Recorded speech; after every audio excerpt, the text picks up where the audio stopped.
You'd think with something as serious as HIV medication, the rule would be pretty simple, right? The more you take your pills, the better. But what if I told you that's not quite the whole story? Turns out there's this really strange paradox where being almost perfect with your meds can actually be way more dangerous than being, well, awful at it. So let's just cut to the chase. The big question is, can missing your medication actually, accidentally, create a drug-resistant superbug? The short answer is a resounding yes. And that's the core mystery we're going to unravel today. How on earth can trying your best, but falling just a little short, help HIV evolve into something much, much scarier? The answer is probably not what you're thinking. Okay, so first things first. When an HIV treatment doesn't work, it's not just one single outcome. You can think of it like a fork in the road.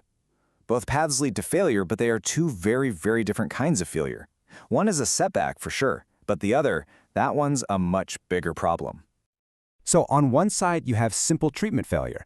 This basically means the meds stop working and the virus you started with, the original or wild type, it just comes back. Not great, obviously, but you're dealing with a known enemy. But on the other side, you get drug resistance. This is a whole different ballgame. The virus doesn't just come back, it comes back stronger, smarter. It's learned how to ignore the drugs. It's a mutated version and it's way harder to treat. You can imagine, figuring out what pushes the virus down one path instead of the other is a massive deal for global health. So a team of researchers decided to crack this code once and for all. They set up an investigation to get a clear answer by tracking exactly how real patients take their medication, dose by dose. So here's how they did it. The study looked at 166 people in Uganda and South Africa, all of whom were just starting HIV therapy. And this is the really cool part. To get the most accurate data possible, they didn't just ask people, hey, did you take your pills? No way. They used these high-tech electronic monitors, basically smart pill bottles that recorded every single time they were opened. This gave them incredibly precise, real-time data. So now they have all this amazing data, but they knew that just counting up the total number of missed doses wasn't going to cut it.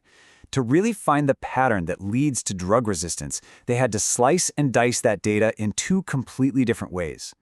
First up, they measured what's called average adherence. This is the 30,000-foot view, Over a 6-month stretch, what percentage of your pills did you actually take? Were you hitting 95%, or was it more like 50%? It's just a general score for your overall consistency. The second thing they looked at was treatment gaps. Now this is totally different. It's not about your overall percentage, it's about complete interruptions. How many times did you stop taking your meds for, say, 3 days straight, or for a whole week? This measures the stop and start patterns.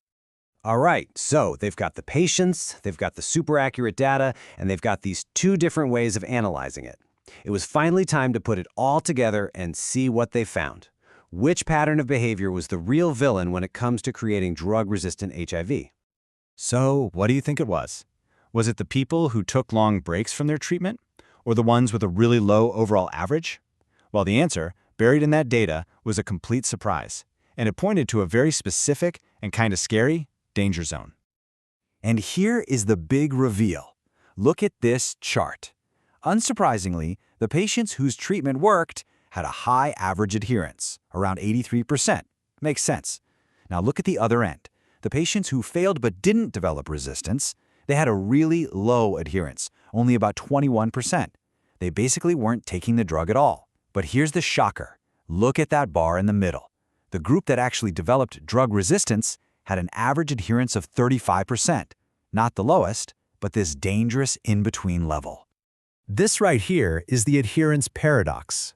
The scientists call this middle ground a mutation selection window, but I think a better way to think of it is as the Goldilocks zone for the virus. Taking the drug inconsistently means there's just enough medication in your body to put pressure on the virus, to force it to adapt and evolve resistance, but not enough to actually kill it off. It's not too hot, not too cold.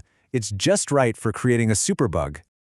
And if that wasn't surprising enough, here's the other twist. What about those long treatment gaps? Taking a week off from your meds? The study found that while, that made treatment failure more likely in general, it had nothing to do with whether or not you developed resistance. The key factor wasn't the occasional long break, it was that day in, day out, inconsistent average adherence.